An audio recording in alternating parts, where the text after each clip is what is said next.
இன்றைக்கி நம்ம சேனலில் வந்து சிறுகீரை வச்சு ஒரு மசியல், சிம்பிளான மசியல் தான். பருப்பு எதுவும் சேர்க்கல. பருப்பு சேர்க்கறதுனா சேர்க்கலாம். துவரம்பருப்பும் பயத்தம்பருப்பும் வேக வச்சு சேர்த்துக்கலாம். நான் இப்போ வந்து பருப்பு சேர்க்காம தான் ஒரு மசியல் செய்ய போகிறேன். சிறுகீரையை இலையாக ஆஞ்சி அலசி வச்சுருக்கேன். இதை சும்மா அப்படியே ரஃப்பாக ரெண்டாக கிள்ளி போட்டால் கூட போதும். பொடியாலாம் நறுக்கணும்னு இல்லை, வேக வச்சிடலாம். இதோடு நான் வந்து என்னெல்லாம் சேர்க்க போகிறேன்னு பார்க்கலாம். 15 சின்ன வெங்காயம், 2 பச்சை மிளகாய், 2 தக்காளி, அப்புறம் வந்து பச்சை மிளகாய் காரம் இருக்கும். அது போக இன்னும் கொஞ்சம் காரம் நம்ம சாதத்தில் கூட ரைஸில் கூட பிசைஞ்சு சாப்பிட்டுக்கலாம் சாப்பாட்டில்.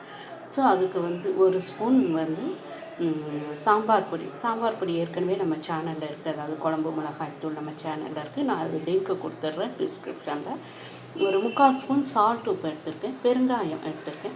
இது எல்லாமே நம்ம வந்து வேக வச்சு மசிச்சு எடுக்க போகிறோம். நான் உங்களுக்கு காமிக்கிறேன். அதெல்லாம் பீட்ரூட் தேங்காய் போட்டு பொரியல் தான். துருவி வச்சுருக்கேன், தோலை எடுத்துகிட்டு நல்லா துருவி வச்சுருக்கேன். அதை வந்து நான் வந்து பொரியல் பண்ண போகிறேன். சட்னி வந்து என்னென்னா பீர்க்கங்காய் சட்னி அரைக்க போகிறேன். அதுக்கு பீர்க்கங்காயை லேசாக தோல் எடுத்துருக்கேன். அந்த முண்டாக இருக்கும் தெரியுமா, அதை மாத்திரம் எடுத்துகிட்டு கொஞ்சம் தோலோடு தான் கட் பண்ணி வச்சுருக்கேன். 2 தக்காளி, 3 மிளகா வத்தல், 1 வெங்காயம் எல்லாம் அரிஞ்சு வச்சுருக்கேன். இதெல்லாம் வறுக்க போகிறேன். பருப்புலாம் எதுவும் சேர்க்கலை. இந்த சட்னி வந்து எதுக்குன்னா நைட்டு டின்னருக்கு. நல்லா 2 கப்பு வந்து புழுங்கல் அரிசி, அப்புறம் ஒரு 1/2 கப்பு வந்து உளுத்தம்பருப்பு, அப்புறம் 1 கப்பு வந்து திணை அரிசி, அதுக்கப்புறம் வந்து நல்லா ஒரு 2 ஸ்பூன் வந்து வெந்தயம் எல்லாம் சேர்த்து மொத்தமாக ஊற வச்சுருக்கேன். இது தோசைக்கு அரைச்சி நம்ம வந்து நைட்டுக்கு தோசையும் அந்த சட்னியும் தான். ஏற்கனவே நம்ம சேனலில் சிறுதானியம் அடை, இட்லி எல்லாமே இருக்குது. அது எல்லாமே உங்களுக்கு டிஸ்கிரிப்ஷனில் லிங்க்கு கொடுத்துட்றேன், போய் செக் பண்ணி பாருங்கள். ஸோ நம்ம வந்து இப்போ கீரையை பிச்சு போட்டு 1 கிளாஸ் தண்ணி விட்டுருக்கோம். இப்போ இந்த சாம்பார் பொடி, உப்பு, பெருங்காயம் சேர்த்துட்டேன். இதெல்லாம் சேர்த்துடலாம் நம்ம.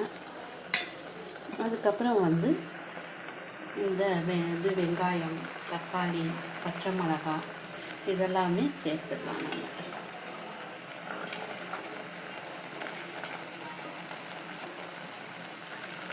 ஸோ எல்லாம் நல்லா வேகட்டும். இப்போ பீட்ரூட் பொரியலுக்கு வந்து நம்ம வந்து கடுகு, உளுத்தம்பருப்பு, ஒரு பச்சை மிளகாய் தாளிச்சிருக்கோம். ஏன்னா மிளகா வத்தல் தாளிச்சா அதே சேம் கலரில் இருக்கும். அதனால் வந்து பச்சை மிளகாய் தாளிச்சிருக்கேன். இப்போ பீட்ரூட்டும் தேவையான உப்பையும் சேர்த்துடுவோம். இப்போ வந்து நம்ம பீட்ரூட்டையும் சேர்த்துட்டு தேவையான உப்பு, ஒரு 1/2 ஸ்பூன் வந்து சால்ட்டு சேர்த்துருக்கேன். பார்த்துட்டு சேர்க்கலாம். இதை நல்லா கலந்து விட்டுட்டு ஒரு மூடி போட்டு நல்லா ஒரு 5 நிமிஷம் மூடி வேக விட்டுருவோம். உப்பு சேர்த்துக்கிறதுனால அதுவே தண்ணி விட்டுக்கும். ஸோ நம்ம வந்து அதுக்கப்புறம் லாஸ்ட்டாக வந்து தேங்காய் சேர்த்துடலாம். ஒரு 5 நிமிஷத்தில் ஆகிடும் உங்களுக்கு பீட்ரூட் பொரியல். எனக்கு துருவி தானே வச்சுருக்கோம். ஸோ இப்போ ஒரு மூடியை போட்டு நம்ம மூடிடலாம்.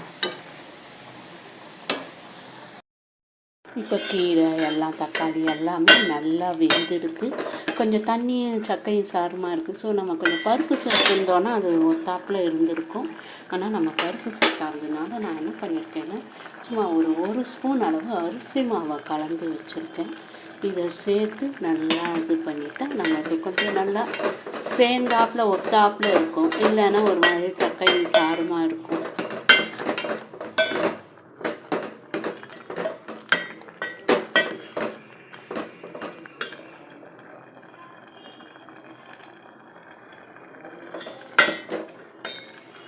இது ஒரு நல்லா ஒரு 2 கொதி வரட்டும்.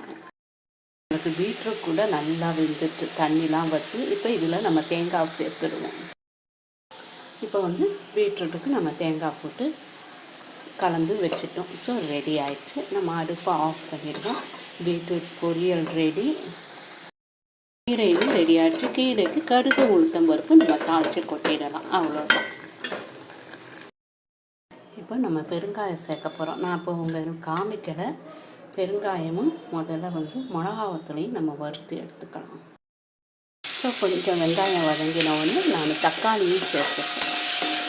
தக்காளியும் சேர்த்து நல்லா ஒரு 2 நிமிஷம் வதக்கின அப்புறம் இந்த காயும் சேர்த்து சட்னிக்கு தேவையான உப்பையும் சேர்த்து நல்லா ஒரு மூடி போட்டு வேக வச்சு எடுத்துடலாம். இப்போ வந்து நம்ம மிளகா வத்தலையும் பெருங்காயத்தையும் வறுத்து எடுத்துட்டோம். இப்போ அந்த எண்ணெயில் வெங்காயத்தை சேர்த்துடலாம். வெங்காயத்தை கொஞ்சம் வதக்கிடுவோம்.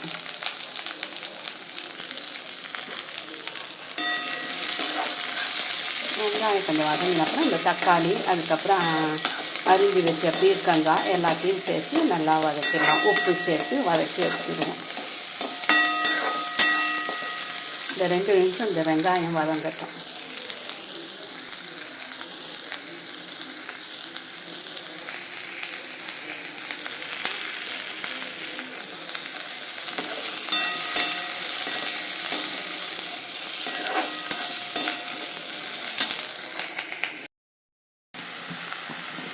இப்போ வெங்காயமும் தக்காளியும் கொஞ்சம் வதங்கிட்டு பீர்க்கங்காயை சேர்த்துட்டோம். இதுக்கு ஒரு 1/2 ஸ்பூன் அளவு கொஞ்சமாக பார்த்து உப்பு சேர்த்துக்கோங்க. அப்புறம் கூட நம்ம அரைக்கும் போது சேர்த்துக்கலாம். இப்போ இதெல்லாம் நல்லா கலந்து ஒரு மூடி போட்டு மூடி வேக வச்சுட்டோன்னா நல்லா வெந்துடும். பீர்க்கங்காயெலாம் எண்ணெயிலேயே வதக்கணும்னு கிடையாது. ஸோ நம்ம சட்னிக்கு தானே, அதனால் வந்து கொஞ்சம் தண்ணியாக இருந்தால் கூட பரவாயில்ல, அரைச்சி எடுத்துக்கலாம். ஸோ இப்போ இதை ஒரு மூடி போட்டு நம்ம மூடி வச்சுடுவோம். நல்லா வெந்துடுச்சு. இப்போ வந்து தக்காளி, வெங்காயம், இந்த சட்னிக்கு வந்து பீர்க்கங்காய் எல்லாமே நல்லா வெந்துட்டு ஆறினதுக்கப்புறம் நம்ம வந்து இந்த மிளகா எல்லாம் சேர்த்து நம்ம அரைச்சி எடுத்துடலாம். நான் தோசை மாவு அரைச்சிட்டு நான் முடிஞ்சால் வந்து தோசை சுடும்போது காமிக்கிறேன். இல்லைன்னா வந்து ஏற்கனவே நம்ம சேனலில் இருக்குது, நான் லிங்க்கு கொடுக்குறேன், போய் செக் பண்ணி பார்ப்போங்க. இப்போ சட்னியும் நான் வந்து முடிஞ்சால் அரைச்சிட்டு உங்களுக்கு காமிக்கிறேன். இது அப்படியே அரைக்க வேண்டியதுதான், அவ்வளோதான். உப்பு போட்டு ஏற்கனவே பீர்க்கங்காய் சட்னி கூட நம்ம சேனலில் இருக்குதுன்னு நினைக்கிறேன். எல்லாமே நான் பார்த்து லிங்க்கு கொடுத்துட்றேன் உங்களுக்கு. இது குக்கரில் இருக்குது, ரைஸுமே ஆயிடுச்சு குக்கர். அப்புறம் பீர்க்கங்காய் இது பீட்ரூட் பொரியல் ரெடி, சட்னியும் வதக்கி வச்சாச்சு. ஸோ இன்றைக்கி நம்மளுக்கு வந்து சிம்பிளான ஆனால் நல்ல ஹெல்த்தியான ஃபுட்டு, நல்ல அயன் சக்தி வந்து நிறைய நம்மளுக்கு கிடைக்கும் பீட்ரூட் கீரையில். இது நம்மளுக்கு கிடைக்கிறதுக்கு என்ன பண்ணணும்னா விட்டமின் சி தேவை. அதுக்கு தான் நான் வந்து ஒரு லெமனை கட் பண்ணி வச்சுருக்கேன். இதில் வந்து ஜூஸ் போட்டு வச்சுடுவேன். இப்போ ஜூஸ் போட்டு வச்சுட்டு சாப்பிட்டு ஒரு 5 நிமிஷம் கழித்து நம்ம அந்த ஜூஸையும் குடித்தோன்னா விட்டமின் சி சேர்ந்து நம்மளுக்கு வந்து அயன் சக்தி வந்து நம்ம உடம்புல வந்து கன்வெர்ட் ஆகிடும். இல்லைன்னா அது அப்படியே வந்து ஒரு மாதிரி அயன் வந்து நம்மளுக்கு அவ்வளோவா கிடைக்காது. ஸோ உங்களுக்கு விட்டமின் சப்போஸ் ஜூஸ் இல்லைன்னா ஒரு விட்டமின் சி டேப்லெட் கூட நீங்கள் வந்து எடுத்துக்கலாம். சுயபிள் கிடைக்கலாம், எதுவும் நீங்கள் வந்து எடுத்துக்கலாம். நான் இன்றைக்கி ஒரு லெமன் ஜூஸ் தான் பிடிக்க போகிறேன். அதெல்லாம் ஏற்கனவே நார்மலாக ஜூஸ் புளியறாப்பில் தான், சர்க்கரையும் இதுவும் சேர்த்து புளிய போகிறேன், அவ்வளோதான். ஓகே ஃப்ரெண்ட்ஸ், இன்றைக்கி இந்த ரெசிபிலாம் நீங்கள் பார்த்தீங்க, ட்ரை பண்ணி பாருங்கள், எப்படி இருக்குன்னு சொல்லுங்கள். நம்ம சேனலை சப்ஸ்கிரைப் பண்ணுங்கள். இதே மாதிரி இன்னும் ஹெல்த்தியான ரெசிபிலாம் நிறைய உங்களுக்கு நான் வந்து போட ட்ரை பண்ணுறேன். ஸோ எனக்கு டைம் இருக்காததுனால அப்பப்போ கேப் விழுந்துட்டு இனிமேல் இந்த கேப் இல்லாமல் பார்த்துக்கிறேன். இதெல்லாம் வந்து நேற்றுக்கு குழம்பு, நேற்றுக்கு ரைஸ் இருந்தது. ஸோ கொஞ்சம் தண்ணி விட்டு வச்சுருக்கேன். வெயில் நாள் தானே, நம்ம சாப்பிட்றதுக்கு நல்லாயிருக்கும், வேஸ்ட்டு பண்ண வேண்டாம் அப்படின்னு சொல்லிட்டு வச்சுருக்கேன். ஓகே ஃப்ரெண்ட்ஸ், அடுத்த வீடியோவில் பார்க்கலாம்.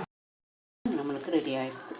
நம்ம காலையில் ஊற போட்டோம் சொன்னோன்னே அந்த தோசையும் ரெடி ஆகிடுச்சு. சட்னியும் நான் அரைச்சி வச்சுட்டேன்.